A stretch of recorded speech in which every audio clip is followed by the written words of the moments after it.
வணக்கம். புது புது அர்த்தங்கள் நிகழ்ச்சிக்கு வரவேற்கிறோம். இன்றைய நிகழ்ச்சியில் பத்திரிகையாளர் திரு மணி அவர்களும் அதிமுகவின் சட்டமன்ற உறுப்பினர் திரு மாஃபா பாண்டியராஜன் அவர்களும் கலந்து கொண்டிருக்கிறார்கள். வணக்கம். முதல் செய்தியாக காங்கிரஸ் இல்லாத இந்தியா உருவாகி வருகிறது அப்படின்னு எடியூரப்பா பேசியிருக்கிறார்.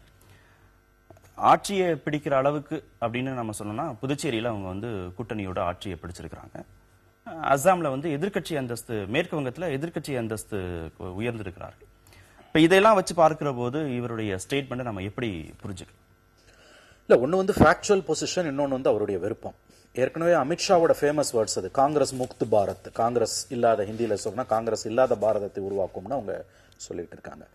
இந்த தேர்தல் முடிவுகளை வைத்து பார்த்தால் அவர்கள் மகிழ்ச்சி கொள்ற அளவுக்கு, காங்கிரஸ் முக்த் பாரத் உருவாகிற அளவுக்கு நிலைமை உருவாகி வருதுன்னு நம்ம சொல்ல முடியாது. ஏன்னா அஸ்ஸாம்ல 15 ஆண்டுகள் அவர்கள் பதவியில் இருந்திருக்காங்க. Any government will go unpopular. ஒவ்வொரு அரசும் 5 ஆண்டுகளுக்கு ஒரு முறை கண்டிப்பா மக்களிடம் வெறுப்பு சம்பாதிக்கும். 2 முறை தேர்ந்தெடுக்கப்படுவது என்பது உண்மையிலேயே ஆச்சரியமான விஷயம். தமிழ்நாட்டில் நடந்தது மாதிரி கூட 15 ஆண்டுகள் அஸ்ஸாம்ல இருந்துட்டு அங்க தோத்தது ஒன்றும் பெரிய வழியில் கிடையாது. அங்க வேற சில காரணங்கள் இருக்குது. நீங்க சொன்ன மாதிரி வெஸ்ட் பெங்கால்ல சிபிஎம் தேர்ட் பொசிஷனுக்கு தள்ளிட்டு அவங்க செகண்ட் பொசிஷனுக்கு வந்திருக்காங்க. Kerala different model. எவ்ரி 5 இயர்ஸ்க்கு ஒரு தூரம் அங்க மாறிக்கிட்டே தான் இருக்கும். ஆகவே காங்கிரஸ் முக்து பாரத், காங்கிரஸ் இல்லாத பாரதம் உருவாகி வருகிறது அப்படின்றது அது ஒரு அவங்களுடைய விருப்பம் தானே ஒழிய யதார்த்தம் அப்படி இருக்கிறதா தெரியல. இன்னொன்னு நீங்க இன் பிரின்சிபல் கேட்டீங்கன்னா அப்படிப்பட்ட ஒரு கோஷமே ஒரு ஜனநாயகத்துக்கு நல்லதான்ற கேள்வி எனக்கு இருக்குது. ஏன்னா ஒரு பிரதான கட்சி, 1000 குறைகள் அவர்கள் மீது இருந்தாலும் நாட்டுக்கு சுதந்திர போராட்டத்தை மிகப்பெரிய பங்காற்றிய ஒரு கட்சி இன்னைக்கு சிதிலமடைந்து கிடைக்கிறது, குடும்ப அரசியல், ஊழல் போன்ற மாதிரி எல்லாம். ஆனா ஒரு கட்சியே இல்லாம, அந்த கட்சி இல்லாம நாங்க முக்து பாரத் உருவாக்குவோம், காங்கிரஸ் முக்து பாரத்ன்றது ஏற்றுக்கொள்ளக்கூடிய ஒரு கோஷமாக அது தெரியவில்லை. அது இயற்கையா வரணும். இப்ப இவங்க அருணாச்சல் பிரதேசத்துல, உத்தராகண்ட்ல பண்ண மாதிரி சட்டவிரோத காரியங்களை பண்ணி காங்கிரஸ் முக்து பாரத்தை உருவாக்க விரும்புறாங்க. அது ஏற்றுக்கொள்ளத்தக்கதல்ல. நீங்க எப்படி பாக்குறீங்க பாண்டியராஜன்? என்னை பொறுத்த வரைக்கும் கேரளா, அஸ்ஸாம் இரு மாநிலங்களையும் காங்கிரஸ் இழந்திருக்கிறது. இந்த காங்கிரஸ் முக்த் பாரத்தை நோக்கி நாங்கள் போயிட்டு இருக்கோம் எடியூரப்பா சொல்ல வச்சிருக்கேன்னு நினைக்கிறேன். தவறான கூட்டணிகள் காங்கிரஸை பொறுத்த வரைக்கும், குறிப்பாக தமிழகத்தில் அவங்க 41 சீட்டு போட்டியிட்டு அதில் 8 சீட் தான் ஜெயிக்க முடிஞ்சதுன்றது அவங்களுக்கு வீழ்ச்சி தான். என்னை பொறுத்த வரைக்கும் இந்த காங்கிரஸ் முக்த் பாரத்ன்ற ட்ராக்ல அவங்க போய்கிட்டு இருக்காங்கன்னு தான் நினைக்கிறேன். பிஜேபி இதனால என்ன விளைவுன்னு தான் நான் பார்க்க விரும்புறேன். குறிப்பாக மாநில கட்சிகளுக்கு இன்னைக்கு மம்தா பானர்ஜியுடைய திரிணாமுல் காங்கிரஸும் இன்னைக்கு இங்க அனைத்து இந்திய அண்ணா திராவிட முன்னேற்ற கழகமும் மிகப்பெரிய அளவில் தேசிய அரசியல்ல வலிமை பெறுகிறது. இதுதான் எனக்கு இதுல பார்க்க விரும்புற விஷயம். காங்கிரஸ் ஒளிந்து விட்டது என்றதை விட காங்கிரசுடைய வீழ்ச்சி இந்த மாதிரி மாநில கட்சிகள் மிகப்பெரிய எழுச்சி அடைவதை சைமல்டேனியஸா நடக்குது. இது நல்ல விஷயம் நினைக்கிறேன். கோஆபரேட்டிவ் பெடரலிசம்னு சொல்ற அந்த கூட்டுறவு தத்துவத்துக்கு இது ரொம்ப நல்ல விஷயம் நினைக்கிறேன். அதுவும் குறிப்பாக புரட்சி தலைவி அம்மா போன்ற தேசிய உணர்வு படைத்த தலைவர்கள், பிராந்திய தலைவர்கள் மிகப்பெரிய வலிமையுடன் தேசிய அரசியல்ல அவங்கள விட்டுட்டு ஒரு முடிவுகள் எடுக்க முடியாத நிலை வந்திருக்கிறது. மிக நல்லதுன்னு நினைக்கிறேன். தமிழகத்தை பொறுத்த வரைக்கும் 8 சீட்டு தான் ஜெயிச்சிருக்காங்க அப்படின்னு பாக்குறதா, இல்ல 8 சீட்டு ஜெயிச்சிருக்காங்க அப்படின்னு பாக்குறது? 8 சீட்டு ஜெயிச்சது அவங்களோட வலிமையை வைத்து பார்க்கும்போது பெரிய விஷயம். அதுவும் தனியா இருந்தாங்கன்னா அது கூட வந்திருக்காது. ஏன்னா இப்ப நீங்க 2014 மக்களவை தேர்தல்களில் பாத்தீங்கன்னா அவங்களால ஒரு சீட்டு கூட ஜெயிக்க முடியல. பல தொகுதிகள், ஐ திங்க் விரலிட்டு எண்ணக்கூடிய சில தொகுதிகளை தவிர மற்ற தொகுதிகள் ஒரு டெபாசிட் இழந்தார். ஒரே தொகுதியில் கரெக்ட். ஒரே தொகுதி. இது என்னன்னா இந்தியா முழுவதிலும் இருக்கிறத விட காங்கிரஸ் தமிழ்நாட்டில் ரொம்ப பலவீனமா இருப்பது ரொம்ப ஒரு எப்படி சொல்றேன்னு கேட்டீங்கன்னா ஒரு சுவாரஸ்யமான ஒரு சம்பவம், இன்ட்ரெஸ்டிங் டெவலப்மெண்ட். அடுத்த ஆண்டுடன் நம்ம காங்கிரஸ் தமிழ்நாட்டில் ஆட்சி இழந்த பொன்விழாவை கொண்டாட இருக்கிறோம். 50 ஆண்டுகள். இது போன்ற ஒரு அரை நூற்றாண்டு காலம் நாடு விடுதலை அடைந்த பிறகு கிட்டத்தட்ட ஒரு அரை நூற்றாண்டு காலம் ஒரு மாநிலத்தில் காங்கிரஸ் கட்சி மாநிலத்தில் ஆட்சியை இழந்து திரும்ப வரவே முடியாத சூழல் இருந்ததே கிடையாது. ஏன்னா தமிழ்நாட்டில் இருக்கக்கூடிய பிரத்யேகமான சூழல், திமுக, அண்ணா திமுக இவங்க கிட்ட கட்சி ஆட்சியையும் அரசியலையும் பலி கொடுத்தது, இது சரண்டர் பண்ணது, பிராந்திய உணர்வுகளோட சம்பந்தமே இல்லாம இவங்க நடந்துகிட்டது, இதெல்லாம் இன்னைக்கு ஒரு மிகப்பெரிய விலையை அந்த கட்சி கொடுத்துட்டு இருக்குது. சார் சொன்ன ஒரு விஷயம் கரெக்ட். அதாவது உங்களுக்கு இப்ப ஜெயலலிதாவாகட்டும் மமதாவாகட்டும் அவர்களுடைய வெற்றி என்பது அந்த பெடரல் ஸ்ட்ரக்சரை கூட்டாட்சி தத்துவத்தை வலுப்படுத்துகிறது என்பது உண்மைதான், நான் மறுக்கல அதை. ஆனால் அதே நேரத்தில் காங்கிரசுக்கு மாற்றாக தேசிய அளவில் எந்த கட்சி வரணும் நீங்க பாக்குறீங்க? பிஜேபி வருவது இந்திய அரசியலுக்கு நல்லதல்ல. வேண்டுமானால் தற்காலிகமாக உங்களுக்கு வந்து அது வந்து ஒரு தேர்தல் வெற்றிகளாக பயன்படலாமே தவிர ஒரு இன்க்ளூசிவ் பாலிசியை கடைபிடிக்காத இன்று வரையில் வந்து அவங்க இந்த 2 வருஷத்துல அவங்க என்ன பண்ணாங்கன்னு பாத்தீங்கன்னா அக்பர் ரோடுன்ற பேரை வந்து எடுக்கணும்ன்றாங்க. அப்போ வந்து அது ஒரு ஊடகத்துல நான் படிச்சேன்னா அப்போ வந்து ஒரு செக்யூலரான ஒரு முஸ்லீமுக்கு கூட இந்தியாவில் இடம் இல்லைன்ற செய்தியை தான் இவங்க அனுப்புறாங்களா அப்படி. வாஜ்பாய் காலத்துல இது நடந்தது கிடையாது. காங்கிரஸ் பலவீனம் அடையும் பொழுது அதற்கு மாற்றாக யார் வருகிறார்கள் பார்க்கும் பொழுதுதான் காங்கிரஸ் பலவீனம் அடைவது நிச்சயமாக தேசிய அரசியலுக்கு நல்லதல்ல என்பது என்னுடைய கருத்து. இல்ல இதுல இன்னொரு கேள்வியும் இருக்கு. நீங்க மாநில தலைமைகள் பலம் பெறுகிறாங்க அப்படின்னு திரு மாஃபா சொல்றாரு.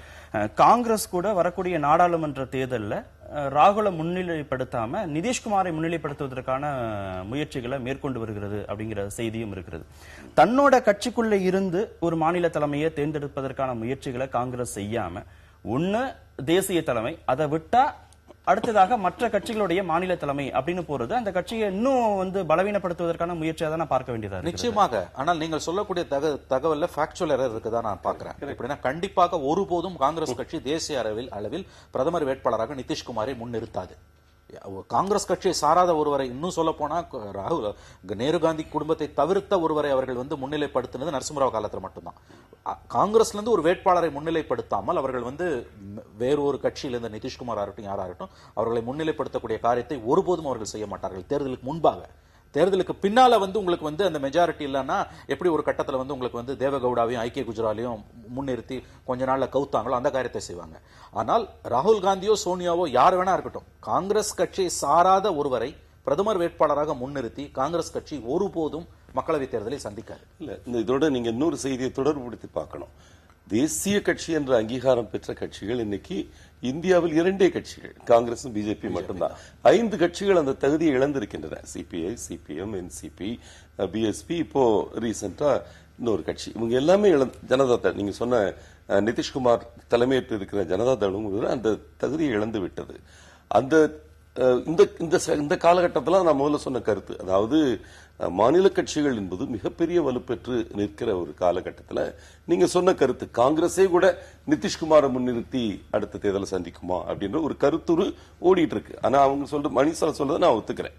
கண்டிப்பா காங்கிரஸ் வந்து அந்த டைனாஸ்டியை தாண்டி சிந்திக்கிற பொது கருத்து அந்த கட்சியிலே இல்ல. டைனாஸ்டி ஒரு நிமிஷம் சார், அதாவது அது டைனாஸ்டி வேற டிபேட். ஆனா ஒரு கட்சி, ஒரு பெரிய கட்சி வந்து அந்த கட்சியை சாராத ஒரு கட்சியை வந்து அவரோட வேட்பாளரை முன்னிறுத்தி தேர்தலை சந்திக்க முடியாது. அது பெரிய கட்சியான்றது கேள்விக்குறியா இருக்கு. கட்சியை சாராத ஒருத்தர் எந்த கட்சியும் முன்னிறுத்தாது.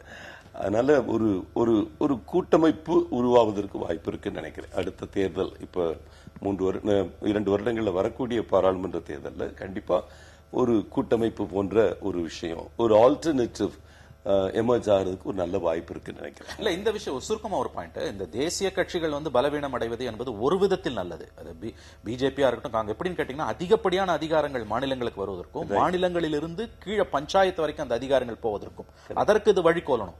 அந்த இடத்த தேசிய கட்சிகளோட இடத்துல பிராந்திய கட்சிகள் ஒரு ஜெயலலிதாவோ ஒரு மமதாவோ ஒரு நிதிஷ்குமாரோ போய் பிடிச்சுக்கிட்டு கீழே அதிகாரம் போலனா அதுக்கு எந்த அர்த்தமும் கிடையாது. இல்ல அதுதான் நான் ஏற்கனவே கேட்ட கேள்வியோட சாராம்சம் என்னன்னா, இனிமே தேசிய கட்சிகள் அப்படிங்கிறது மாநில தலைமைகளை ஒருங்கிணைக்கக்கூடிய, மாநிலங்களை ஒருங்கிணைச்சு செல்லக்கூடிய ஒரு வேலையை மட்டும்தான் செய்வாங்க. கண்டிப்பாக அந்த நிலை வரும். தன்னை முன்னிலைப்படுத்தக்கூடிய சூழல் வந்து இனிமேல் வராது. ஏன்னா எல்லா மாநிலங்களிலுமே மாநில கட்சிகள் ரொம்ப ஸ்ட்ராங்கா இருக்கக்கூடிய நிலைமையில இனி அவங்க வலுப்பெற்று வரக்கூடிய சூழல்ல அவங்க ஒருங்கிணைக்கிற பணியை மட்டும்தான் இனிமே செய்ய முடியும். கண்டிப்பாக அந்த ஒருங்கிணைப்பு பணியை, அந்த இன்க்ளூசிவான பணியை யார் செய்கிறார்களோ அந்த தேசிய கட்சியும், குறிப்பாக அந்த தேசிய கட்சிக்கு அந்த தலைமை இருந்தால்தான் அது சாத்தியப்படும். ஏன்னா இந்தியான்றது உங்களுக்கு யூனியன் ஆஃப் ஸ்டேட்ஸ் தான் உங்களுக்கு. ஆகவே நிச்சயமாக வந்து இது ஒரு கட்டத்தில் நல்லதுதான். ஆனா எப்படிப்பட்ட தலைமை, எப்படிப்பட்ட பிராந்திய கட்சிகள் இவர்களை ஒருங்கிணைக்கக்கூடிய, நீங்கள் சொன்னது போல பெரிய கட்சிகள், அது காங்கிரஸோ பிஜேபியோ, அதுல இருக்கக்கூடிய தலைவர்கள் வந்து இன்க்ளூசிவா எல்லாருக்கும், இப்ப வாஜ்பாய் மாதிரியான ஒரு தலைவர் இருந்தாருன்னா கூட நமக்கு பிரச்சனை இல்லை. வேறு தலைவர்கள் இருக்கும்போது நம்மளால அது வந்து பாரதூரமான விளைவுகளை தான் நாட்டில் ஏற்படும். இந்த எடியூரப்பா ஸ்டேட்மெண்ட்ல பிஜேபி வந்து எல்லா இடங்கள்லயுமே 0ல இருந்து தொடங்குறாங்க. வரக்கூடிய ஒவ்வொன்றுமே அவங்களுக்கு ஒரு லாபம் அப்படின்னு பார்க்கலாம். அசாம்ல ஆட்சியை பிடிச்சிருக்காங்க அப்படின்னா அது ஒரு லாபம்னு பார்க்கலாம். கேரளாவில் அவங்களுடைய வாக்கு சதவீதம் அதிகரித்திருக்கிறது. ஆனா அவருடைய குறிப்பிட்டு சொல்லக்கூடிய விஷயம் என்னன்னா, காங்கிரஸ் பொறுத்த வரைக்கும் ஏற்கனவே இருக்கிறதுல இருந்து அவங்க டிக்ரீஸ் ஆகிருக்காங்க. காங்கிரஸ் இறங்கி வருது, பிஜேபி ஏறி வருது. அது உண்மை கிடையாது. அது ஒரு செலக்டிவ் பெர்செப்ஷன். தமிழகத்தில் 6.1% வாங்கிய கட்சி பிஜேபி. மறந்துடாதீங்க, இங்க இருந்து வந்து 4 எம்பிக்கள் இருந்தாங்க அவங்களுக்கு, பிஜேபிக்கு 4 எம்எல்ஏக்கள் இருந்தாங்க. அலைன்ஸோட சார் அது இல்ல, அலைன்ஸோட இந்த அலைன்ஸ் போட்டிருக்க வேண்டியதானே. என்னை பொறுத்த வரைக்கும் பிஜேபியுடைய அவர் வெங்கையா நாயுடைய பெர்செப்ஷன் வந்து ஏதோ கீழ இருந்தோம் நாங்க மேலே ஏறிட்டு இருக்கோம், அந்த கருத்து வந்து நான் உடன்படல.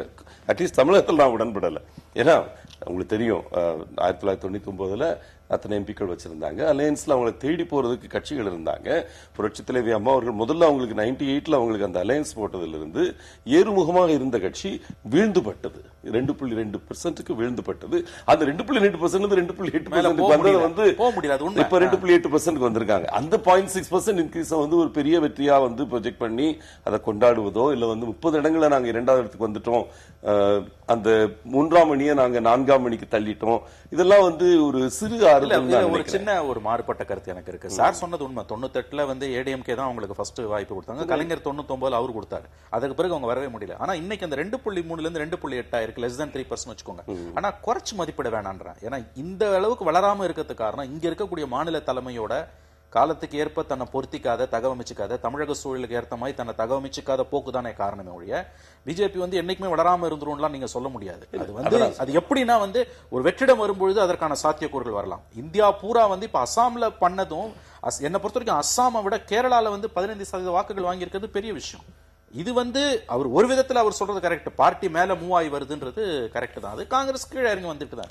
இல்ல 2004 இருந்து 2014 அந்த 10 ஆண்டு காலத்துல தேசிய ஊரக வேலைவாய்ப்பு திட்டமா இருக்கட்டும், இல்ல வந்து தகவல் உரிமை சட்டமாக இருக்கட்டும், அதெல்லாம் அவங்க வந்து ரொம்ப ஒரு நல்ல ஒரு இன்னோவேட்டிவான ஒரு மெத்தட்லாம் காங்கிரஸ் செஞ்சாங்க. இருந்தாலும் கூட நீங்க எமர்ஜென்சி காலத்துக்கு பிறகு இந்திராவே தோற்ற பிறகு கூட அவ்வளவு 180க்கு மேற்பட்ட நாடாளுமன்ற உறுப்பினர்களை பெற முடிஞ்ச ஒரு கட்சி அப்படிங்கிறது இப்ப எங்க அவங்க அந்த தவறுகள் அப்படிங்கறத நம்ம இங்க பார்க்கலாம். பின்னடைவை நம்ம எப்படி புரிஞ்சுக்கலாம்? ஒண்ணு ஐயா சொன்ன மாதிரி, சார் சொன்ன மாதிரி, ஒண்ணு ஊழல், இன்னொன்னு வந்து மக்களோட விழிப்புணர்ச்சி என்பது அதிகமாக வருகிறது. இந்திரா காந்தி அவர்கள் வந்து 77 வந்து தோத்துட்டு திரும்ப 2 வருஷத்துல அந்த அம்மா 80 திரும்ப ஆட்சிக்கு வர முடிச்சது. இன்னும் நீங்க சொல்ல போனீங்கன்னா ரொம்ப ஒரு இன்ட்ரெஸ்டிங்கான டெவலப்மெண்ட். 89 ராஜீவ்காந்தி அவர்கள் தோற்கும் பொழுது 195 சீட்டு காங்கிரஸ்க்கு. ஆனா அவர் எதிர்க்கட்சியா தான் உட்கார்ந்தாரு. 140 இருந்த ஜனதா தளம் விபி சிங்க லெப்டும் பிஜேபியும் வெளியில இருந்து ஆதரிச்சு கொண்டு வந்தாங்க. நீங்க பாத்தீங்கன்னா அந்த 195 அதற்கு பிறகு வந்து அவங்களுக்கு வந்து 2004 தான் வந்து 140 சீட் வாங்கி மத்தவங்களோட சேர்ந்து ஆட்சி அமைக்கிறாங்க. அப்ப 91 அதே மாதிரி. ஆகவே அந்த காலகட்டம் என்பது வேறு, இப்ப இருக்கக்கூடிய காலகட்டம் என்பது வேறு. ரெண்டாவது வந்து பிராந்திய கட்சிகள், ரீஜனல் பிளேயர்ஸ் நம்ம சொல்லுவோம் இல்லையா, அவங்களோட ரோல் வந்து அன்னைக்கு இருந்த மாதிரி இன்னைக்கு இல்ல. நீங்க கேட்ட முதல் கேள்விதான் அது. அதாவது வந்து ரீஜனல் ஆஸ்பிரேஷன்ஸ் அதிகமாகிட்டு வரும்போது தேசிய கட்சிகளோட ரோல் நாலாவட்டத்துல டிமினிஷ் ஆகிட்டே தான் வரும். அது நல்லதும் கூட. உங்களுக்கு இந்த காங்கிரஸோடைய இந்த சமீப கால பின்னடைவா நீங்க எதை பாக்குறீங்க? முக்கியமான விஷயம் பெரிய பின்னடைவு வந்து ஊழலுங்க. பெரிய அளவுல ஒரு கண்ட்ரோல் இல்லாம ஈவன் முன்னால ஒரு காலகட்டம் வரைக்கும் அந்த சென்ட்ரல் லீடர்ஷிப் ஒரு கண்ட்ரோல் இருந்தது. அது இல்ல அப்படின்னு நான் நினைக்கிறேன். கடந்த சில வருடங்களாக குறிப்பாக அந்த 2G ஊழல் வந்தப்பெல்லாம் வந்து அவங்களுடைய அலையன்ஸ் பார்ட்னர்ஸ் திமுக போன்ற கம்ப்ளீட்டா ஊழல் மயமான கட்சிகளை வந்து அவங்களை அப்படியே விட்டுட்டாங்க. நீங்க என்னெல்லாம் செஞ்சுக்கங்க. அந்த மாதிரி வந்து 2G ஊழல்லாம் எப்படி நடந்திருக்கும்? இல்ல இந்த மாதிரி வந்து காமன்வெல்த் ஊழல் பாத்தீங்கன்னா எத்தனை ஊழல்கள், ஊழலுக்கு வந்து ஒரு பெரிய ஒரு சரித்திரமே படைச்சது காங்கிரஸ் கட்சி அந்த கடந்த 5 வருடங்கள்ல. குறிப்பாக மன்மோகன் சிங்குடைய 2வது 5 ஆண்டு வந்து பாத்தீங்கன்னா மிக மிக பெரிய ஊழல் மயமானது. 2வது வந்து கவர்னன்ஸ்ல பெரிய அளவு லேக்குனா இருந்தது. எல்லா இடங்கள்லயும் ஒரு மேக்ரோ எக்கனாமிக் மேனேஜ்மெண்ட்ல இருந்து எதுக்கு மன்மோகன் சிங் வந்து ரொம்ப ஃபேமஸா இருந்தாரோ மேக்ரோ எக்கனாமிக் மேனேஜ்மெண்ட், அதே வந்து தளர விட்டாங்க. ரூபாயின் மதிப்பு குறைஞ்சது. அந்த காலகட்டத்தில் வந்து ஈவன் ஃபாரின் இன்வெஸ்ட்மெண்ட் பெரிய அளவுல குறைஞ்சு வந்தது. இப்போ மறுபடியும் அதே மாதிரி ஒரு ஆட்சி அமையும் அப்படின்றத வந்து சிந்திக்க கூட முடியல. இனிமேல் வந்து அவங்களுக்கு இருக்கிற ஒரே வாய்ப்பு இந்த மாதிரி வந்து பிராந்திய கட்சிகளை வந்து ப்ராப்பப் பண்ணி அவங்ககிட்ட இருந்து ஒரு தலைவர் எடுத்து அவங்களை முன்னிலைப்படுத்தி அடைஞ்ச மாதிரி ஒரு ஒருங்கிணைப்பு கட்சியா வந்து காங்கிரஸ் உருமாறத்தான் வாய்ப்பு இருக்குன்னு நான் நினைக்கிறேன். சரி, இறுதியா ஒரே ஒரு கேள்வி.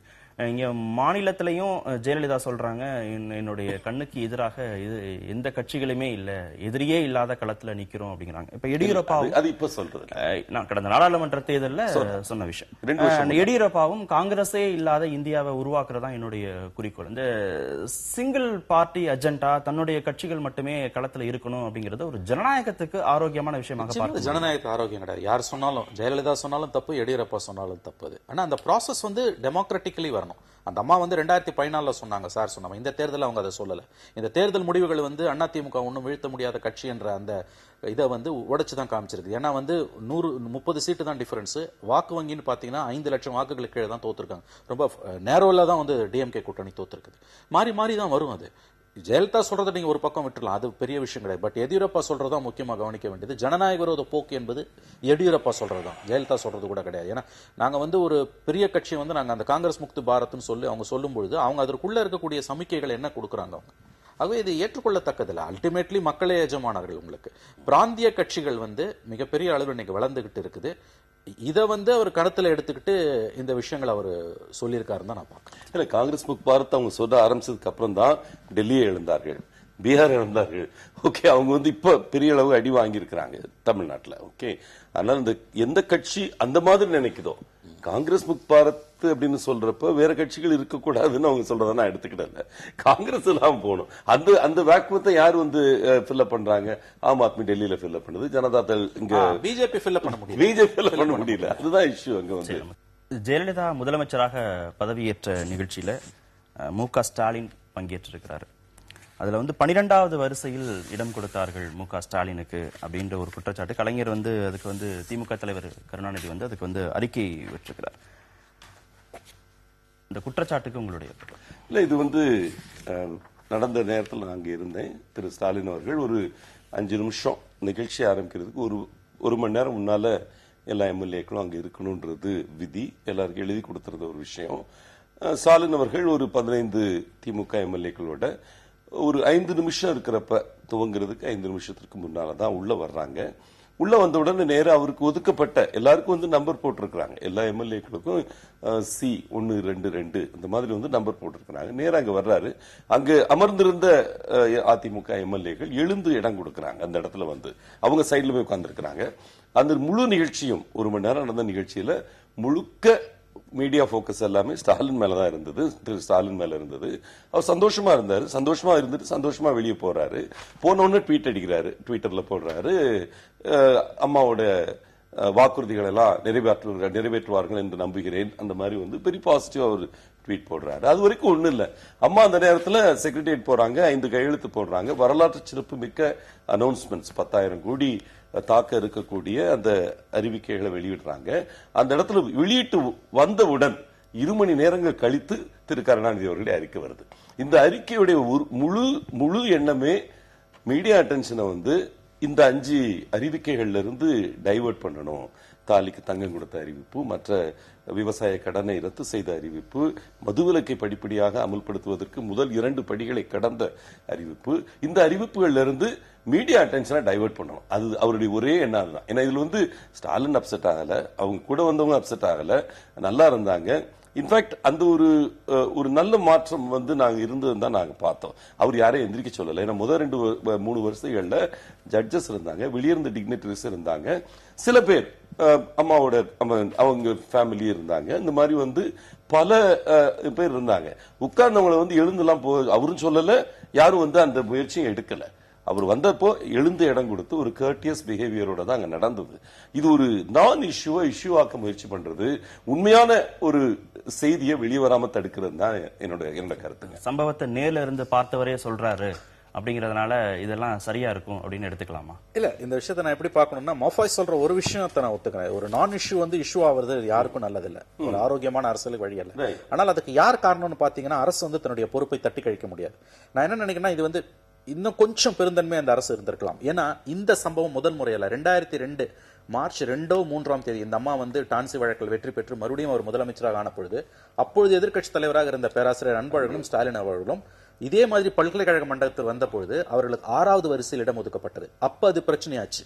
பிரச்சனையான பிறகு எனக்கு நல்ல நினைவு இருக்கு, அடுத்த 2 நாட்கள்ல தலைமைச் செயலகத்துல போர்ட்டிகோல நான் இருந்த அந்த பிரஸ் மீட்ல அந்த அம்மா சொல்லும்போது என்ன சொன்னாங்கன்னா, அது அப்படி நடந்திருக்க கூடாது, அவர்களுக்கு உரிய மரியாதை கொடுத்திருக்க வேண்டும், இனிமேல் இது போல் நிகழாது அப்படின்னு அந்த அம்மா சொன்னாங்க. ஆனால் இந்த முறை அவர் 12வது ரோல இருக்காரா 20வது ரோல இருக்காரான்ற பிரச்சனை கிடையாது. அவர் கிட்டத்தட்ட அப்போசிஷன் லீடர். இது ஒரு சின்ன விஷயம். ஃப்ரண்ட் சீட்ல ஒரு சீட்டை அவரோட எம்எல்ஏங்களை கூட விட்டுருங்க, அவர் ஃப்ரண்ட் ரோல இவங்க அகாமடேட் பண்ணிருக்கலாம்.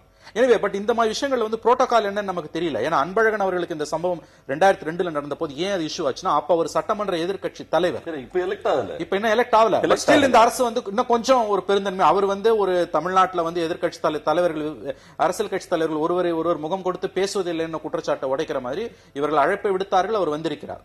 அவரை மட்டும் இவங்க ஃப்ரண்ட் ரோல அகாமடேட் பண்ணியிருந்தாங்கன்னா இது நடந்திருக்காது. பட் பேசிக்கலி மஃபாய் சொல்றதை நான் ஏத்துக்கிறேன், இது ஒரு நான் இஷ்யூ. இதை பெருசுப்படுத்தாம இருக்கிறது பெட்டர். இது பெருசுபடுத்துறதுக்கு ஒரே காரணம் அம்மா அறிவித்த அந்த 5 அறிவிப்புகளுடைய ஆர்டர். இப்ப நீங்களே வந்து அதுக்கு முன்னால் இதை கொண்டு வந்துட்டீங்க. ஓகே, இதுதான் அவங்களுடைய எண்ணமே வந்து இதுதான். இல்ல திரு கருணாநிதி அவர்கள் அறிக்கை விட்டுருக்கிறதுக்கு இந்த ஒரு இஷ்யூல அறிக்கை விடுறதுக்கு காரணமே இல்ல. ஸ்டாலின் மேல மீடியா போக்கஸ் இருந்தது. அவரும் சிரிச்சுக்கிட்டே சந்தோஷமா இருந்தாரு அப்படின்லாம் சொல்லப்படுகிற போது ஸ்டாலின் வந்து இந்த நிகழ்ச்சியில கலந்துக்க போறாருன்னு காலையிலேயே ஊடகங்கள் மூலமாக செய்திகள்லாம் வெளிவந்தது. ஒரு குறிப்பிட்ட கால இடைவெளிக்குள்ள ஒரு 4 மணி நேரம் 3 மணி நேரம் இருக்கிறதுக்குள்ள இதை கூடுதலாக கவனிச்சு செஞ்சிருக்க முடியாதா அப்படிங்கிற கேள்வி மணி எழுப்ப. இது ஒரு சின்ன விஷயம். அது நான் இன்னொன்னு சொல்றேன், உங்களுக்கு வந்து இந்தியாவில் வேற எந்த மாநிலத்திலுமே அந்த பிரதான கட்சியின் பிரதிநிதி வருகிறார், அவர் வந்து அவங்கள வந்து ஃப்ரண்ட் ரோல தான் அகாமடேட் பண்ணுவாங்க. இது ஒரு மேட்டரே கிடையாது. நம்ம ஒரு விஷயம் இல்லாத ஒரு விஷயத்தை நான் இஷ்யூ நம்ம பேசிட்டு இருக்கோம் நம்ம எல்லாரும். ஆனால் அதற்கு காரணம் வந்து டு a large extent வந்து இந்த அரசு தான்.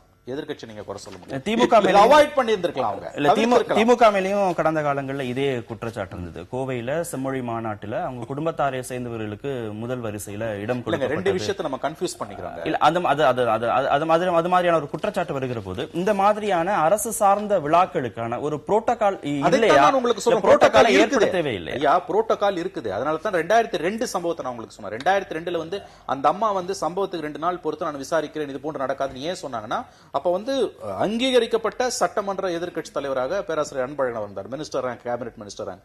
அவருக்கு எப்படி 6வது ரோல சீட் கொடுக்கலாம்னு வந்தப்ப அந்த அம்மா இனிமே நடக்காதுன்னு அவங்க சொன்னாங்க. அவங்க இந்த முறை வந்து இன்னும் ஃபார்ம் ஆகல, அது உண்மை. பட் அப்படி இருந்தாலும் கூட வந்து ஒரு பிரதான எதிர்க்கட்சியோட அவர் வந்து he represents DMK, கிட்டத்தட்ட அவர் தான் தலைவராக போறார், நமக்கு தெரியாது. அதையும் செம்மொழி மாநாட்டுல அங்க குடும்ப உறுப்பினர், அது வேற டாபிக், குடும்ப அரசியல், அதெல்லாம் வந்து நம்ம விவாதிக்க வேண்டிய வேற விஷயம். ஒரு பொது நிகழ்ச்சியில வந்து எதிர்க்கட்சி, பிரதான எதிர்க்கட்சியை ரெப்ரசன்ட் பண்ணக்கூடிய ஒரு தலைவரை இது போன்று நீங்கள் வந்து சீட்டிங் அரேஞ்ச்மெண்ட்ல வந்து கோட்டை விட்டுட்டு அதை பங்கிள் பண்றதுன்னு, இதை தெரிஞ்சு பண்ணாங்களா தெரியாம பண்ணாங்களான்றது அவங்களுக்கு தான் வெளிச்சம். இல்லைங்க, பாருங்க, திரு கருணாநிதி அவர்கள் இந்த தேர்தல் முடிந்தவுடன் மற்ற 4 சீஃப் மினிஸ்டர்ஸையும் விஷ் பண்றாங்க, அவங்க ஆசி சொல்றாரு. ஆனா தமிழக முதல்வருக்கு மட்டும் அவர் பண்ணல. அது வந்து நிஜம். நீங்க இப்ப வந்து மீடியாக்கள் இது வந்து ஒரு டிஸ்கர்டியஸ் பிஹேவியர், இல்ல வந்து இன்னும் தன்மையா நடந்துக்கலாம் அப்படின்னு சொல்றவங்க வந்து யாருமே அதை சொல்லலையே. இப்ப திரு கருணாநிதி அவர்கள் மூத்த தலைவர், இந்த இடத்துல வந்து இங்க அம்மா எலெக்ட் ஆகி வந்திருக்கிறாங்க. அதை ஒரு கிரேஷியஸா அக்செப்ட் பண்ணிட்டு விஷ் பண்ணவே இல்லையே. ஒரு குத்தி காட்டுற மாதிரி மற்ற 4 சீஃப் மினிஸ்டரையும் விஷ் பண்ணிட்டு தமிழ்நாட்டில் ஏதோ ஒரு எலெக்ஷன் நடக்காத மாதிரி ஒரு அறிக்கை விடுறாங்க. இதை யாரும் நம்ம கிரிட்டிசைஸ் பண்ணல. என்ன பொறுத்த வரைக்கும் இங்க நடந்தது நம்ம நேத்து பேசணும், அதை பத்தி நேத்து பண்ணவே இல்லையே. இன்னைக்கு அதே திரு கருணாநிதி அவர்கள் இந்த அறிக்கை கொண்டு வர்றாங்க. இல்ல கேரளாவுல எதிர்க்கட்சியை சேர்ந்த ஒரு தலைவர் வீட்டுக்கு போய் வாழ்த்து பெற்று வரக்கூடிய ஒரு ஆரோக்கியமான ஒரு சூழல் இருக்கிறது. இங்கே ஒரு எதிர்க்கட்சியை சேர்ந்தவங்க தாமாக முன் வந்து அந்த நிகழ்ச்சியில கலந்துக்கிறாங்க. ஒரு ஆரோக்கியமான சூழல் தொடங்குற பொழுதே அது பற்றி விமர்சனங்கள் வருது அப்படிங்கறதான் எல்லாருடைய. இது வந்து வெரி டெலிபரேட்டா பண்ண விஷயம்னு நினைக்கிறேன். ஏன்னா அவர் வந்து ஆக்சுவலா முன்னால வந்து நின்று இருந்தா கூட யாரும் எழுந்து சீட் கொடுத்துருக்க தான் செய்வாங்க. அதுல வந்து எந்த மாற்று கருத்தும் கிடையாது. அவர் வந்தாரு, சந்தோஷமா அவருக்கு ஒதுக்கப்பட்ட அந்த 12வது ரோல் எம்எல்ஏக்கள் எல்லாமே முரண்பாடாதான் இருக்கு. அவர் வந்து முன் சீட்ல வந்து நின்று இருந்தா இடம் கொடுத்திருப்பாங்கன்னு சொல்ற அதே மாஃபா பாண்டியராஜன் 12வது சீட்ல அவருக்கு இடம் ஒதுக்கப்பட்டது, அங்க போய் அவர் உட்கார்ந்துட்டாரு அப்படிங்கிற வார்த்தையில எப்படி புரிஞ்சுக்கிறேன்னு தெரியல. நம்ம தொடர்ந்து பேச வேண்டியதுல எதிர்காலத்துல இது மாதிரி தவிர்க்கப்பட்டிருக்கணும் அப்படிங்கறத நம்ம தொடர்ந்து பேசலாம். தவிர்க்க வேண்டியது வந்து ஸ்டாலின் அவர்களும் கருணாநிதி அவர்களும் தொடர்ந்து பேசலாம் இடைவெளிக்கு பிறகு. நேற்று தமிழக முதலமைச்சராக பதவியேற்ற பிறகு ஒரு 5 கோப்புகள்ல அவங்க கையெழுத்து போட்டிருக்கிறாங்க. முதல் கோப்பாக 500 மதுக்கடைகள் மூடல், இந்த நேரம் வந்து குறைக்கப்படும். காலையில 10 மணிக்கு பதிலாக இனிமே 12 மணிக்கு மதுக்கடைகள் திறக்கப்படணும். முதலமைச்சர் ஜெயலலிதா அந்த கோப்புல போட்டிருக்கிறாங்க. ஒரு படிப்படியாக மதுவிலக்கு அப்படிங்கறத நோக்கி ஒரு பாசிட்டிவ் சைனாக இதை பார்க்கலாமா? பார்க்கலாம், பாசிட்டிவ் சைனா பார்க்கலாம். பட் அதை விட முக்கியமா இது இட்ஸ் டோக்கனிசம். ஏன்னா இது எப்படி புரிஞ்சுக்கணும்னு கேட்டீங்கன்னா வந்து மக்கள் மத்தியில வந்து மதுவிலக்கு சம்பந்தமான கோரிக்கைகளை பிரதான கட்சிகள் எல்லாமே வச்சாங்க. திமுக வந்து பூர்ண மது விலக்குனாங்க. இன்ஃபேக்ட் ஏடிஎம்கே தவிர மற்றபடி எல்லாருமே பூர்ண மது விலக்குனாங்க. இவங்க ஏடிஎம்கே மட்டும் அந்த அம்மா முதல் கூட்டத்தில் பேசும்போதே படிப்படியாக மது விலக்குன்னு தான் அவங்க சொன்னாங்க. கண்டினியூஸாக அதை தான் அந்த அம்மா மெயின்டைன் பண்ணாங்க. நேற்று அவர் வந்து முதல் கையெழுத்தா ஜெயலலிதா அவர்கள் அந்த இஷ்யூவை கையில் எடுத்திருக்கிறதுன்றது வந்து இன்ஃபேக்ட் அது வந்து ஒரு இந்த மக்கள் மத்தியில் இந்த இஷ்யூக்கு இருக்கக்கூடிய அந்த ஒரு ரெஸ்பான்ஸை புரிந்து கொண்டதன் வெளிப்பாடாக நம்ம பார்க்கணும். இன்ஃபேக்ட் 91ல் அந்த அம்மா முதலாக பதவியேற்ற பொழுது முதல் கையெழுத்து எதுனா அந்த 2 ரூபாய்க்கு வந்து மலிவு விலை சாராயம் 89-91 கலைஞர் ஆட்சியில் இருந்தது. அதை 91ல் அந்த அம்மா ஆட்சிக்கு வந்தோன்னா போட்ட முதல் கையெழுத்து அந்த மலிவு விலை சாராயத்தை ஒழித்தது. ஸோ அந்த ஒப்பீடு வந்து உங்களுக்கு ஒரு இன்ட்ரெஸ்டிங்கான ஒன்று.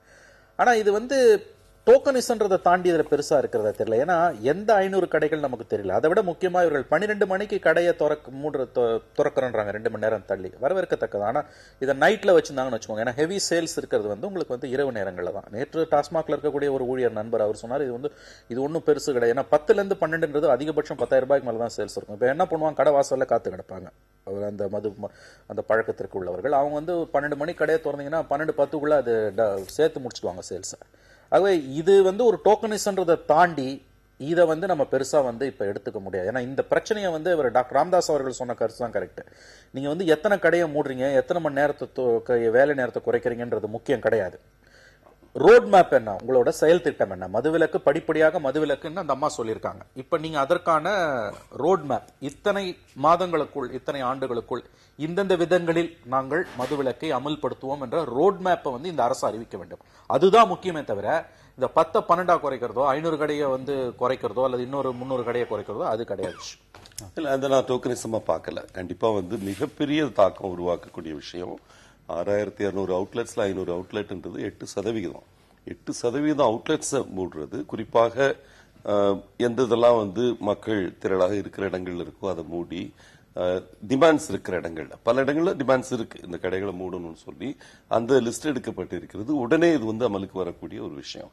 இரண்டாவது, மற்ற 4 விஷயங்கள் அம்மா அறிவிச்சிருக்கிறது, குறிப்பாக வந்து நெசவாளர்களுக்கு அறிவிச்சிருக்கிற விஷயம்லாம் அவங்க கேட்காமலே அறிவித்த ஒரு விஷயம். 200 யூனிட் 750 யூனிட்னு ஹேண்ட்லூம் பவர்லூம்க்கு கொடுக்கிறது மிகப்பெரிய தாக்கம் உருவாக்கக்கூடியது. பலரும் கேட்ட கேள்வி, எப்படி அம்மா கொடுக்க போறாங்க இந்த 100 யூனிட் மின்சாரம் இலவசமாக கேட்டுட்டு இருந்த நேரத்தில் 1700 கோடி போல அதனுடைய தாக்கம் இருக்க போது அதை நாள்லயே அதை வந்து செயல்படுத்துறது, இந்த நிமிடமே அமலுக்கு வரும் வகையில் அதை செயல்படுத்தி இருக்கிறாங்க. அதே போல தாலிக்கு தங்கம், அந்த தாலிக்கு தங்கம் திட்டத்தோட இம்பாக்ட் வந்து நீங்க எலெக்ஷன்ல நிக்கிறப்ப தெரியும். அது வந்து 38 லட்சம் பெண்களுக்கு தாலிக்கு தங்கம் தரப்பட்டு இருக்கிறது. அவங்க எல்லாமே வந்து அதை மறக்கிறதே கிடையாது. அதனாலதான் இந்த வாட்டி கூட ஏடிஎம்கேக்கு பெண்கள் ஆதரவு என்பது மிகப்பெரிய அளவில் இருந்தது கிரவுண்ட் லெவல்ல. அதை வலுப்படுத்தக்கூடிய ஒரு விஷயம் நினைக்கிறேன். பெண்கள் சமூக பாதுகாப்புக்காக முதல் கையெழுத்துன்னு போட்டிருக்கிறது பெரிய விஷயம். அதே போல கூட்டுறவு கடன்கள் 5000 கோடிக்கு மேல அதை தள்ளுபடி செய்து, அதே நேரத்தில் கோஆபரேட்டிவ் பேங்க்ஸ் வந்து வலிமை இழக்காமல் அவங்களுக்கு அதை மானியம் அவங்க அரசாங்கம் கொடுக்கிறது வந்து நல்ல மெத்தட். ஒரு வகையில பிஸ்கல் ப்ரூடன்ஸ் அதையும் பார்த்து, இன்னொரு பக்கம் விவசாயிகள் நலத்துக்கும் கொடுக்கக்கூடிய ஒரு விஷயம் நினைக்கிறேன். இந்த 5மே வந்து முத்தான அறிவிப்புகள். இதனுடைய இந்த அறிவிப்புடைய ஒவ்வொரு திட்டத்திலையுமே நிறைய கேள்விகள் இருக்கு, நம்ம பேசலாம். இப்ப நீங்க மதுவிலக்குன்னு சொல்லுற போது திரு மணி கேட்ட மாதிரி எந்த 500 கடைகள் அப்படிங்கிற ஒரு அறிவிப்பை நீங்க முதல் நாள் இதை சொல்லுகிற போது தெளிவா திட்டமிட்டு தான் இந்த முதல் கையெழுத்து போடப்பட்டிருக்கிறது அப்படிங்கிற போது எந்த 500 கடைகள் அப்படிங்கிற விளக்கத்தை நீங்க வந்து கொடுக்கல. இன்னொன்னு அவர் சொன்ன மாதிரி ராமதாஸ் எழுப்பக்கூடிய மிக முக்கியமான கேள்வி என்னன்னா, ரோட் மேப் ஈவினிங்ல தான் மாலை நேரங்கள்ல தான் அதிகமாக மது வந்து விற்பனையாகிறது. இந்த 2 மணி நேரத்தை நீங்க வந்து 90% அதிகமாக மது விற்பனையாகக்கூடிய மாலை நேரங்கள்ல நீங்க பண்ணிருக்கலாம், இரவு நேரங்கள்ல நீங்க பண்ணியிருந்தாக அது வந்து ஒரு பாசிட்டிவான ஒரு ஸ்டெப்பா இருக்கும் அப்படிங்கிற அந்த கேள்வி எல்லாம் நியாயமானதான தெரியும். இல்லைங்க, பாருங்க, இது வந்து ஒரு ட்ரிகர் தாங்க. மதுக்கடை இருக்கிற இடத்துல அங்க இருக்கிற போர்டு இதெல்லாம் வந்து இந்த சிகரெட்ல சொல்லுவாங்க, எத்தனை வாட்டி நீங்க அந்த இடத்த பாக்குறீங்களோ, அந்த அட்வர்டைஸ்மெண்ட் பாக்குறீங்களோ, அந்த அளவுக்கு வந்து ஒரு தூண்டுதல் இருக்கும். அந்த தூண்டுதல் குறைக்கப்படும். அந்த 2 மணி நேரம் வந்து கடை மூடி கிடக்குன்றது ஒரு லெவல் ஆஃப் டிமாண்ட வந்து குறைக்கும்ன்றது என்னுடைய கருத்து. எந்த அளவுக்கு ப்ரொபோர்ஷனட்டா இருக்குமா அந்த 2/12 அப்படின்லாம் பார்க்க முடியாது. இது ஒரு டைரக்ஷன். அந்த டைரக்ஷனை வந்து அம்மா அனௌன்ஸ் பண்ணியிருக்காங்க. பலரும் சந்தேகப்பட்டு கொண்டிருந்த விஷயம், எலெக்ஷன் முடிகிற வரைக்கும் இதே ராமதாஸ் அவர்களும் கருணாநிதி அவர்களும் இவங்க ஆக்சுவலா பண்ண மாட்டாங்க அந்த மாதிரி ஒரு கருத்தை சொன்னாங்க. அதை வந்து நெயில் பண்ற மாதிரி முதல் நாளே வந்து இந்த 500 கடைகள் சாதாரண விஷயம் கிடையாது. ஓகே, இருக்கிறதுல சேல்ஸ் குறையா இருக்கிற கடைகளை முதல்ல மூடுறாங்கன்னே வச்சுக்கிட்டா கூட அதுதான் அவங்க எழுப்புற சந்தேகம். வந்து ரொம்ப ஹெவி சேல்ஸ் இருக்கிறத நீங்க மூட மாட்டீங்க, நீங்க வந்து சாதாரண மூட போறீங்க. அப்படினாலும் டைரக்ஷன் எஸ்டாப்ளிஷ் ஆயிடுச்சு. 5 வருஷத்துல பூரண மதுவிலக்குன்னு அம்மா கமிட் பண்ணிருக்காங்க. இது வந்து யாரும் அதை மறக்க கூடாத ஒரு விஷயம். பூரண மதுவிலக்குன்ற வார்த்தையை உபயோகப்படுத்தணும் அம்மா அவர்கள் தான். பூரண மதுவிலக்கு டிஎம்கே வந்தா பண்ண மாட்டாங்கன்னு ஒவ்வொரு மேடையிலும் பேசுனது அம்மா அவர்கள் தான். ஏன்னா இது வந்து எக்ஸிகியூட்டிவ் ஆர்டர்ல பண்ணக்கூடிய விஷயத்தை நான் வந்து சட்டம்படி நிறைவேற்றுவேன்னு டிஎம்கேல சொல்லியிருந்தாங்க. இது வந்து சட்டமெல்லாம் போட முடியாது. சட்டம் போடுறதுக்கு ஒரே காரணம் வந்து யாராவது ஒருத்தரை விட்டு கோர்ட்ல பிளாக் பண்ண வைக்கிற எண்ணம் தான். இதை பொதுமக்கள் சாதாரணமா உணர்ந்துக்கிட்டாங்க. ஒரு எக்ஸிகியூட்டிவ் ஆர்டர் மூலமாக செய்யக்கூடிய ஒரு விஷயத்தை அந்த மாதிரி எக்ஸிகியூட்டிவ் ஆர்டர் மூலமா செஞ்சிருக்கிறாங்க அம்மா அவர்கள். இதனுடைய தாக்கத்தை வந்து இன்னைக்கு மக்கள் உணர்ந்துட்டு இருக்கிறாங்க. ஏன்னா மக்கள் நம்புறாங்க அம்மாவால தான் முடியும்ன்றதுக்கு. 2 மணி நேரம் கடந்த காலத்துல தமிழ்நாட்டுல நடந்த கடந்த 2011-16 குறிப்பாக நடந்த டாஸ்மாக் சேல்ஸை வச்சு பாத்தீங்கன்னா தான் இது நேற்றைய சம்பவத்தை வந்து பெரிய அளவு நம்பிக்கையோட பார்க்க தயக்கம் இருக்குன்னு நமக்கு தோணும். ஏன்னா அரசாங்கம் மதுவை விற்பதை தாண்டி தமிழ்நாட்டில் நடந்த ரொம்ப வேதனையான விஷயம், அரசாங்கம் வந்து மதுவை ப்ரமோட் பண்ணுச்சு, இலக்கு வைத்து நீங்கள் விற்றீர்கள். அதனாலதான் நம்ம கேட்கிறோம் 2 விஷயம். ஒன்னு, உங்களுடைய ரோட் மேப் என்ன, எப்படி செய்ய. 2வது, உங்களுடைய லிக்கர் பாலிசி என்ன. பூரண மதுவிலக்கு என்பது வந்து உலகம் முழுவதுமே வந்து தோற்று போன ஒரு விஷயம். இப்ப பீகார்ல கூட பல பிரச்சனைகள் இருக்குது. நம்ம கேட்கறது என்னன்னா வந்து நீங்க கவர்மெண்ட் தயவு செஞ்சு அதை ப்ரமோட் பண்ணாம இருங்க. இங்க நடந்தது வந்து ப்ரமோஷன் ஆஃப் லிக்கர். அதனாலதான் லிக்கர் பாலிசி என்ன நம்ம கேட்கிறோம். இல்ல 2 மணி நேரம் என்ன செய்ய போகிறது? 2 மணி நேரம் கடையை மூடுறது அப்படிங்கிறது வந்து அந்த இல்ல அது ஒரு நல்ல விஷயம் தான், அதை யாரும் மறுக்கல. மது அருந்தணுங்கிற அந்த உணர்வை மட்டுப்படுத்தும். கண்டிப்பா சார், அதை படிப்படியா தான் செய்ய முடியும். படிப்படியா தான் அதை செய்ய முடியும். அந்த அம்மா சொல்றது 100% உண்மைங்க, அதுல மாற்று கருத்து கிடையாது. ஆனா அதை செய்ய அந்த அரசுக்கு உண்மையிலேயே நோக்கம் இருக்கிறதா என்பது மிகப்பெரிய கேள்வி. ஏனெனில் கடந்த 5 ஆண்டுகளில் இந்த அரசு மது விற்பனையை எப்படி ப்ரமோட் பண்ணுச்சுன்னு பார்த்தோம்னா தான், விருப்பு இல்லாம நம்ம பார்த்தோம்னா தான், அந்த 5 வருஷம் சேல்ஸ் ஃபிகர்ஸ் இருக்குது, யாருக்கெல்லாம் கொடுத்தாங்கன்னு இருக்குது, அது தனி டிபேட். அதை வைத்து நீங்கள் பார்த்தீர்கள் என்றால் எந்த அளவுக்கு வந்து இவங்களோட இந்த நோக்கம் வந்து இவங்க இதுல உறுதியா இருப்பாங்கன்றது இன்னைக்கு சந்தேகத்திற்குரிய ஒரு விஷயம். ஏனெனில் உயர்நீதிமன்றமும் உச்ச நீதிமன்றமும் உத்தரவிட்ட பிறகும் கூட வந்து நெடுஞ்சாலைகளில் இருக்கக்கூடிய பல கடைகளை இவர்கள் மூட மறுத்தார்கள். அதற்கு பிறகுதான் இவங்க மூடினாங்க. இன்னைக்கு வந்து பப்ளிக் பிரஷர் அதிகமா இருக்கு, எல்லா கட்சிகளும் அதை கையில எடுத்துட்டாங்க. அடுத்தடுத்து வரக்கூடிய தேர்தல்களில் மதுவிலக்கு என்பது ஒரு பெரிய பிரச்சனையாக வெடிக்கப் போகிறது என்பதை உணர்ந்து கொண்ட காரணத்தால் தான் ஜெயலலிதா அவர்கள் நேற்று முதல் கையெழுத்தாக அதை போட்டிருக்கிறார். அது ஓகே, அதை யாரும் குறை சொல்லல, இது வேணாம்னு சொல்லல, இருக்கட்டும். இதை தாண்டி நீங்க என்ன ரோட் மேப் அதை சொல்லுங்க. அப்புறம் லிக்கரை ப்ரமோட் பண்ணாம இருக்கிறதுக்கு என்ன செய்ய போறீங்க? இது எல்லாத்தையும் விட முக்கியமான விஷயம், மாஃபாய் அவர்களுக்கு தெரியும், அவரே வந்து இந்த மாதிரி விஷயங்கள்ல வந்து நிறைய பாண்டித்யம் உள்ளவர் தான். பொருளாதார ரீதியாக இதுல வரக்கூடிய 30,000 கோடி ரூபாய் இழப்பை எப்படி சமாளிக்க போகிறீர்கள்? அதுக்கு என்ன உங்களோட வைபிலிட்டி, அதை சொல்லுங்க. பாருங்க, ஸ்டெப் பை ஸ்டெப் என்ன செய்ய போறோம்ன்றத தெளிவா தேர்தல் அறிக்கையில சொல்லியிருக்கோம். டிஅடிக்ஷன் சென்டர்ஸ் உருவாக்கப்பட போகுது. ஒவ்வொரு பிரைமரி ஹெல்த் சென்டர்லயும் வந்து கவுன்சிலர்ஸ் கொண்டு வர்றது, கடைகளுடைய நேரத்தை குறைக்கிறது, கடைகளுடைய எண்ணிக்கை குறைக்கிறது, பாரம் மூடுறது தனியா. இந்த ஸ்டெப்ஸ் என்னென்ன ஸ்டெப்ஸ், 7 ஸ்டெப்ஸ் அம்மா வந்து அவுட்லைன் பண்ணிருக்காங்க. இதனால ரோட் மேப் கேட்கறது வந்து அம்மாவோட அறிக்கையோட முக்கியத்துவத்தை குறைக்க நினைக்கிற ஒரு எத்தனை மாதங்களில் அல்லது எத்தனை ஆண்டுகளில் நீங்கள் மதுவிலக்கை பூரணமாக உங்கள் 5 ஆண்டுகள் 5 ஆண்டுகள்ல 5 இயர்ஸ் வந்து தமிழ்நாட்டு மக்கள் வெயிட் பண்ணணும். இல்ல இங்க பாருங்க தமிழ்நாட்டு மக்கள் வெயிட் பண்ணணும் ஒரு பக்கம். இங்க பாருங்க, வேலை வாய்ப்பு இழப்பு இருக்கு. 2 லட்சம் நேரடி வேலை வாய்ப்புகள் இழக்கப்பட போகின்றன. இருக்கிற டிஸ்டிலரிஸ்லாம் நீங்க மூடுனீங்கன்னா அதுல ஆல்டர்னேட் என்ன கொண்டு வருதுன்னு யோசிக்கணும். இண்டஸ்ட்ரியல் ஆல்கஹால் மட்டுமே வச்சு அந்த வேலை வாய்ப்பை சஸ்டெயின் பண்ண முடியுமான்னு தெரியல. எக்ஸ்போர்ட் ஓரியன்டட் நிறுவனங்களா அதை மாற்றுறதுக்கு முடியுமான்னு தெரியல. இந்த முயற்சிகள் எல்லாம் எடுக்கப்படும். ஏன்னா 1 லட்சம் பேர் மேனுபேக்சரிங்ல இழக்கிறதுன்றது அவ்வளவு சாதாரண விஷயம் கிடையாது. ஓகே, அதே மாதிரி டிஸ்ட்ரிபியூஷன்ல 1 லட்சம் பேர் இழக்கிறதுன்றது அவ்வளவு சாதாரண விஷயம் கிடையாது. இதை வந்து சரிப்படுத்தி கொஞ்சம் கொஞ்சமா தான் கொண்டு வர முடியும். அதே நேரத்தில் மது அடிமையா இருக்கக்கூடிய 0.5% தமிழர்களை வந்து மீட்டெடுக்கணும். அந்த மீட்டெடுக்கிற வேலை நடந்துட்டு இருக்கணும். இல்ல, நான் மணி சொல்றதை வந்து நான் வந்து வேற மாதிரி பாக்குறேன். நீங்க சொல்றது எல்லாமே நடைமுறை சிக்கல்களை நீங்க சொல்றீங்க. இதையெல்லாம் செஞ்சா இந்த மாதிரியான பிரச்சனைகள் வரும். அதனால ஒரு அரசாங்கம் நிர்வாக ரீதியாக யோசிச்சு செய்யணுங்கிறது நீங்க சொல்றது எல்லாமே ஒரு அட்மினிஸ்ட்ரேட்டிவ் லெவல்ல யோசிக்கக்கூடிய விஷயங்கள். அவரு சொல்றது வந்து வேற. அந்த நோக்கம் அரசுக்கு இருக்கிறதா? கடந்த கால செயல்பாடுகளோடு ஒப்பிட்டு பேசுகிற போது நீதிமன்றமே தலையிட்ட பிறகு, சட்டமன்றத்திலேயே அமைச்சர் பேசின பிறகு, இதையெல்லாம் வந்து ஒரு தேர்தல் அரசியலாக அவங்க செய்யறாங்களோ அப்படிங்கிற ஒரு சந்தேகத்தை எல்லாருமே ஏற்படுத்துறாங்க. அரசாங்கம் விட்டு சென்றது 7,100 அவுட்லெட்ஸ்ங்க. டாஸ்மாக் அவுட்லெட் வந்து இன்னைக்கு இருக்கிறது 6,200 அவுட்லெட். கோர்ட் சொல்லி செஞ்சாங்க அப்படின்றது உண்மைதான், அது இல்லைன்னு சொல்லல. ஆனா கோர்ட் சொல்லியும் செய்யாம எத்தனை விஷயங்கள் எத்தனை அரசாங்கத்தில் நடந்துட்டு இருக்கு. 900 அவுட்லெட்ஸ் குறைஞ்சிருக்கு போன 5 வருடங்கள்ல. இன்னைக்கு ஒரே நாள்ல 500 அவுட்லெட்ஸ் குறைஞ்சிருக்கு. டைம் குறைஞ்சிருக்கு. ரோட் மேப்பை பொறுத்த வரைக்கும் அவங்க என்ன சொல்றாங்க? கேரளாவுல ரோட் மேப் தெளிவா இருக்கு, பீகார்ல ரொம்ப தெளிவா இருக்கு. ஆனா தமிழகத்துல அறிவிப்பா மட்டும்தான் இருக்கு, ரோட் மேப் இல்ல. கேரளா ரோட் மேப் எந்த அளவு மேலே கீழே ஏறி வந்ததுன்னு எல்லாருக்கும் தெரியும். ஒரு பியர் வந்து ரோட் மேப் இருக்கு. இங்க பாருங்க சார், பியர் வந்து ட்ரிங்கா இல்லையா, வைன் வந்து ட்ரிங்கா இல்லையா, இதுல ஆரம்பிச்சு எவ்வளவு லஞ்சம் பெறப்பட்டது, அந்த கடைகளை வந்து ஒரு மாதிரியா அலோவ் பண்ணி கொண்டு போறதுக்கு மினிஸ்டர் வந்து அந்த புகார் அவர் மேல வந்தது. இது மாதிரி கேரளா ரோட் மேப்ல இருக்கிற குண்டு குழிகள் எல்லாருக்கும் தெரியும். அம்மா தெளிவா சொல்லியிருக்காங்க, எதை சொல்லணுமோ அதை சொல்லியிருக்காங்க. 7 ஸ்டெப் சொல்லியிருக்காங்க, 5 வருஷம் சொல்லியிருக்காங்க. அதுல முதல் ஸ்டெப் வந்து முத நாளே எடுத்திருக்கிறாங்க. இதுக்கும் மேல கூட அம்மாவோட இன்டென்ஷனை யாரும் டவுட் பண்ணக்கூடாது. யாரும் டவுட் பண்ணல.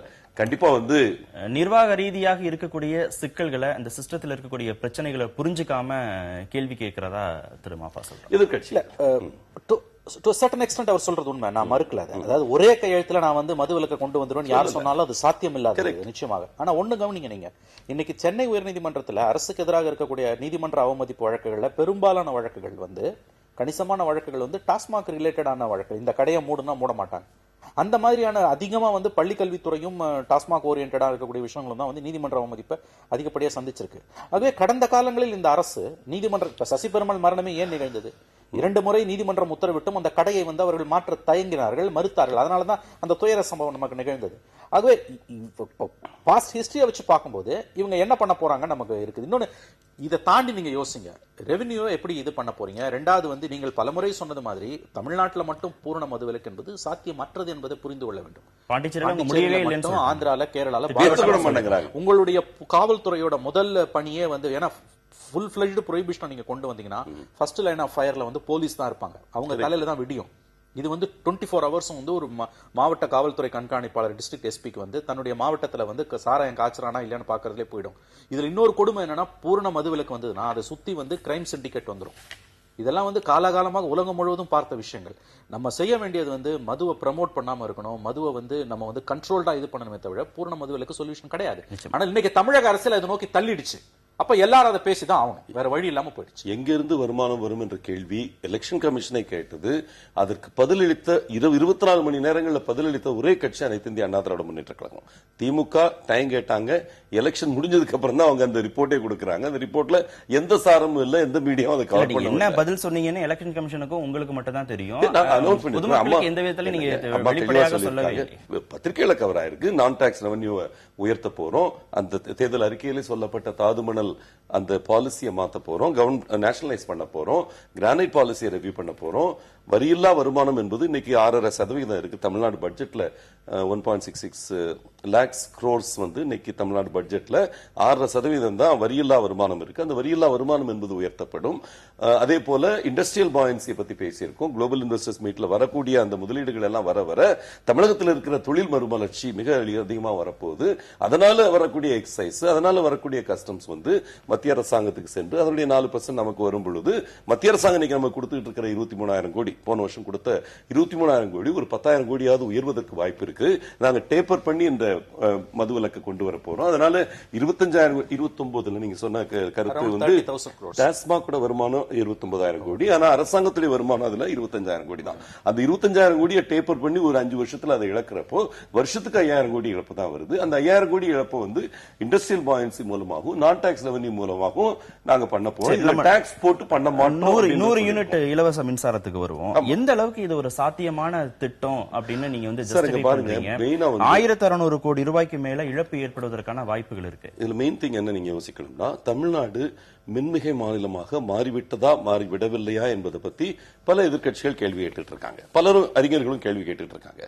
இது மின்மிகை மாநிலமாக உருவெடுத்து விட்டது என்பதை அசைக்க முடியாம சொல்லக்கூடிய ஒரு ஜியோ தான் இந்த ஜியோ.